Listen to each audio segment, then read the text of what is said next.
This week on Sportsman TV, trick or treat? Come on, go with us.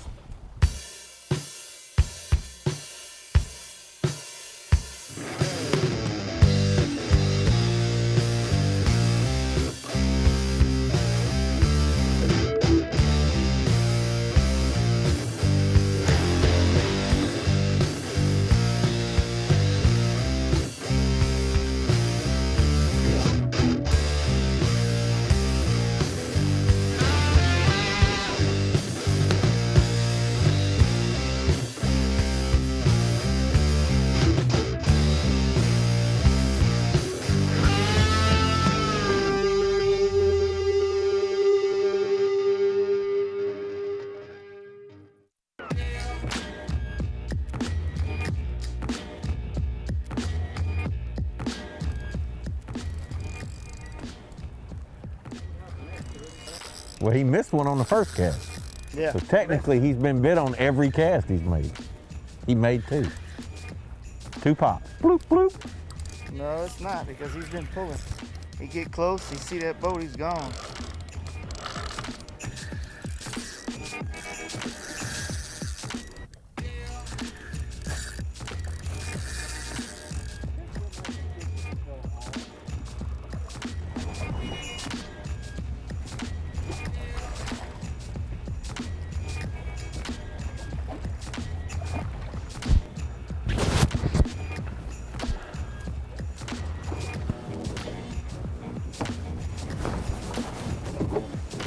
You know, I could have used that dip net No, I know. and make a man do everything.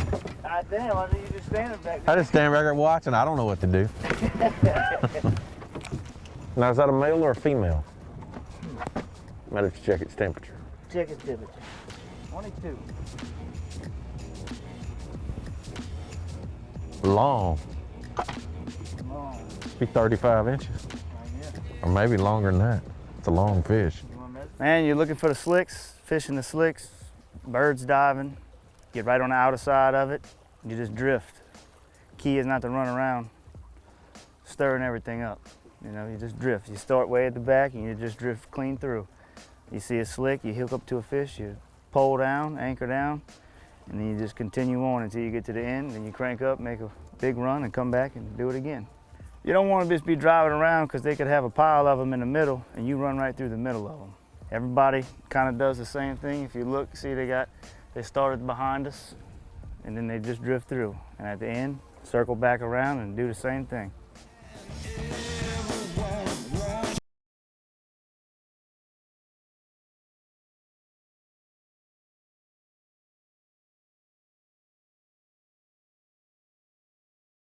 Coming at the boat so fast, I was like, could be something else. Bit like a redfish. You know, on bass tackle, you don't need a drag. Yeah. On the bass, not so much on the redfish.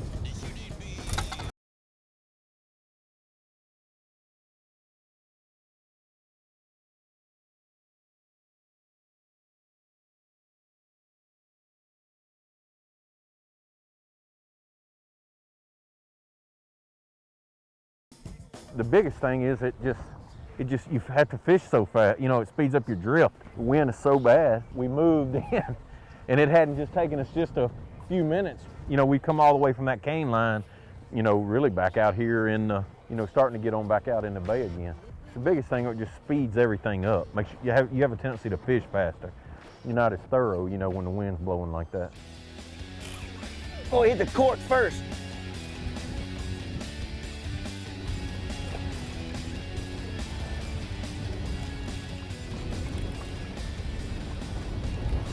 I'm ready for him to pull them up. It's got about 10 of them with him, just swarming, like piranha.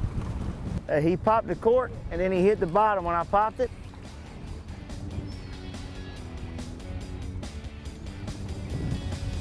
There he is. I could be a little more help with this one, couldn't I? But I finally figured out what I'm supposed to be doing that first time. I'm in a daze.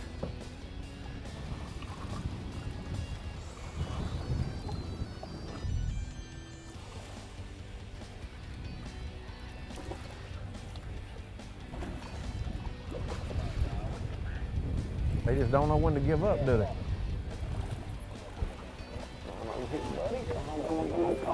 Right. Ooh, that's a fat one. He's grunting. What does that mean? I don't know. Drumming. Like National Geographic out here. We got to have some info. Drumming. That's why they call it a red drum.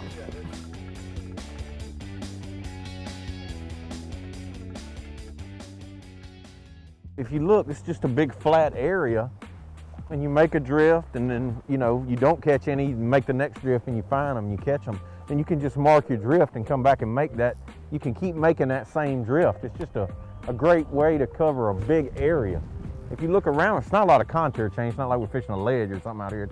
It's just a big flat, and these fish are just roaming around out here wherever the bait is. And so the deal is to get the right drift, and you'll drift through the area of bait, and then then you catch them.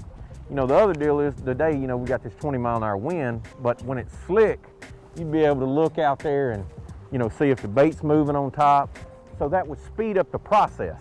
You know what I'm saying? So it's trial and error right now till we make the right drift and find them, but if the conditions were a little better, you'd look, you could see the bait activity. And a lot of times, when it's rough on top, it pushes everything down.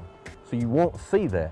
Where it's slick, all that bait comes to the surface, and then it's a lot more visual, which speeds up the process. So, right now we're just kind of fishing the wind, and then you can kind of tell when the bait does come up, the birds get active, around us.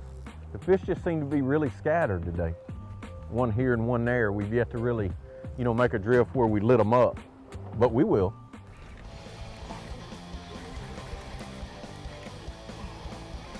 Put some heat on him, Cap. He's putting heat on my reel.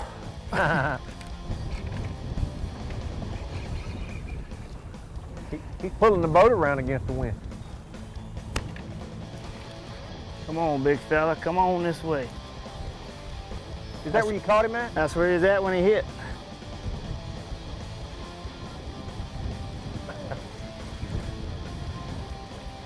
Mine may not be wrong species. I knew something was weird. I was like, he just kept coming and coming and coming. Catfish back. Oh, you've already got it? I already got him. I'm over at jacking with that catfish because catfish are very important to me. Yeah. Oh, it's a big old redfish. Yeah, he's fat too. Yep. Y'all catch him, I'm gonna catch these eating fish. Yeah, there you go. Please stay on there. Maybe he's got all my crickets. It's him. He's chasing. Damn, there's something after him. Look out there. No lie, there was something big right behind him. I don't know what it is. It's black looking. That's them sharks after you bull. I hope not.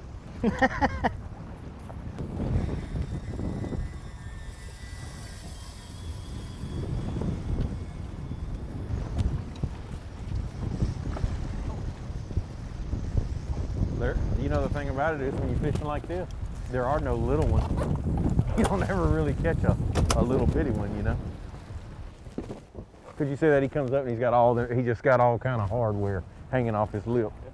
Oh, what's he doing?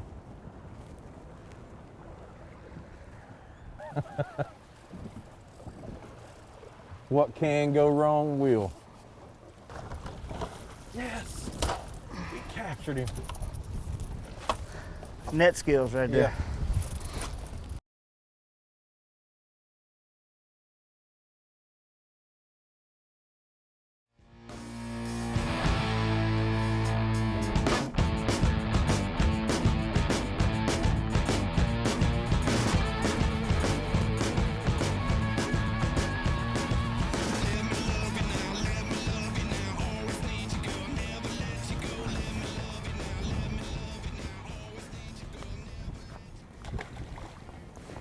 That's small. Nope. Didn't want it. I mean, that's incredible. I'm kind of the same way, that there's that many of them. And they're all the same size, or roughly within a couple inches of each other. I mean, that's just silly.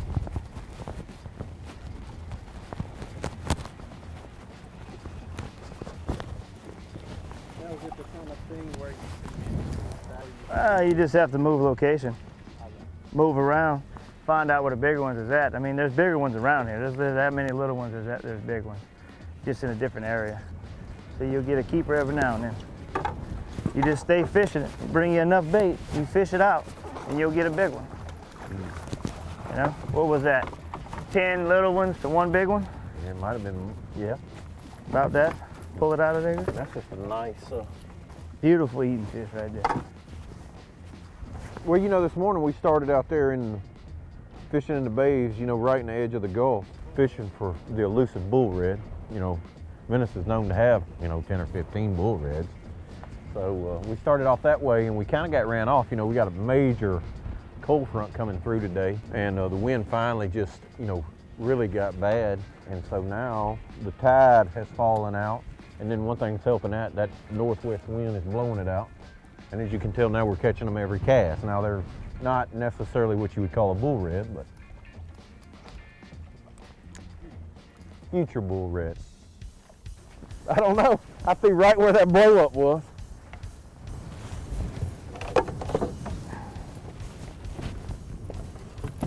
It's a nice one. That's the one that blew up right there. Thank you, sir. I mean, that cork hit the water and I went, flip.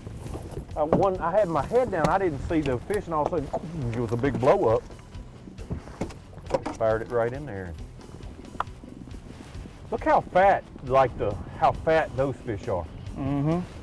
They're eating right here. Yeah. Blue on the tail? Yeah. Look. And they're just the right size. Feeding. There's a channel right here. And all this water running this channel runs out into the bay out there. And winds pushed. I didn't fish that side because the wind's blowing this way, pushing everything up. I wasn't even paying attention. Wasn't even, the wind's pushing everything up against this side of the bank. So that's why I was looking for this side. I was just looking for a spot where there's a little bit of a bar. There's a drop off right there. It drops off pretty good. I mean, you can see we're sitting in, we're sitting in about 15 foot of water right here, but it comes up real fast, so about 3 foot to sand flat over there. And we're fishing right on the edge of that ledge. And then the fish just running like that into that channel out there. I got back into that can. It's just not quite big enough to bake. You gotta have a spoon. Surely there's people out there who used a spoon before to. Now, not this species, with it being that small, I would never do that, but I'm just using this size fish as an example. Would be the size that you would need to use a spoon on. A spoon just does a good job. A tablespoon just does a fine job of getting those scales off.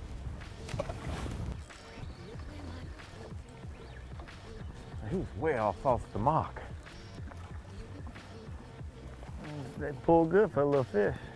A lot of current.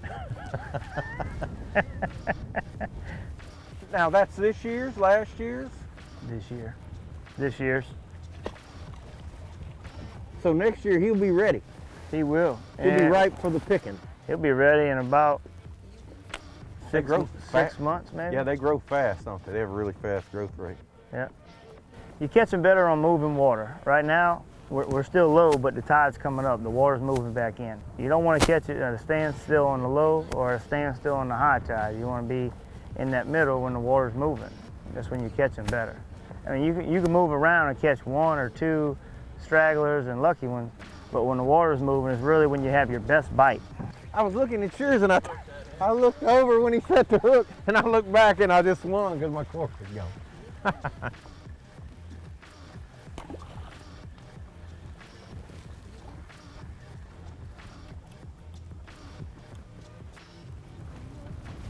It's like that, whatever that movie is where they squirrel. Squirrel. Too much going on. You ever crank the outboard up outside the water? Sound like a car with exhaust, straight headers. It's loud underneath there. Makes a lot of noise. Quiet, man. You pull it to a spot, you stop early, you troll up to it, power pull down. It'll make less noise, and awareness of your presence there is the best. The deal is, a lot of times, you know, the smaller track you make or the smaller footprint you make, the more fish you catch. And what I mean by that is, you know, it's not running your motor right up on top of the fish that you're planning on fishing for, and especially fishing shallow, or not necessarily fishing shallow like we are right here. The fish are setting relatively shallow. We're setting out a little bit. You wouldn't want to run your boat through there and scatter them before you start fishing. You know, you ease up on a place and they're more natural. You know, once they know you're around or they hear those unnatural sounds, it just makes them defensive. And typically when they go in that defensive mode, they're not, you know, they're on edge then, so they're not going to bite as good. You know, with a case in point, this gentleman right here, he's pretty much boat motored over every point down through here other than the ones that we're sitting on because, you know, we're here and you know, chances are he just doesn't know. You know, it's the problem. You know, this is the deal. If you go to an area where they don't get fished for much, you know, that's not necessarily as big an issue.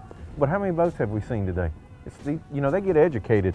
Even though this is the best place on the planet, they still get educated. The little one. But they all feel good for a while. The initial hookup is good on the little ones or the big ones. Well, there's just so many of them about that same size though that's not a bad sign. You know, that's a great sign when you see a lot of little fish because that just means, how about that? We've caught them today as big as they grow from about as small as you can catch one and in between, and that's what you want. We do redfish, speckled trout, inshore charters, and we just opened up a lodge right above Beers. It's not far from all the launches, the Beers launches, Venice launches. It's really in a key location, you know. He slammed it, man. He slammed it, and look how little he is. Slammed it hard. And you even take your customers to catch red snapper too, huh? We do go red snapper fishing depending on the weather. You know, if it's nice and calm and snapper season's open, we'll definitely go red snapper fishing. It's one of my favorite things to do.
How strong these are.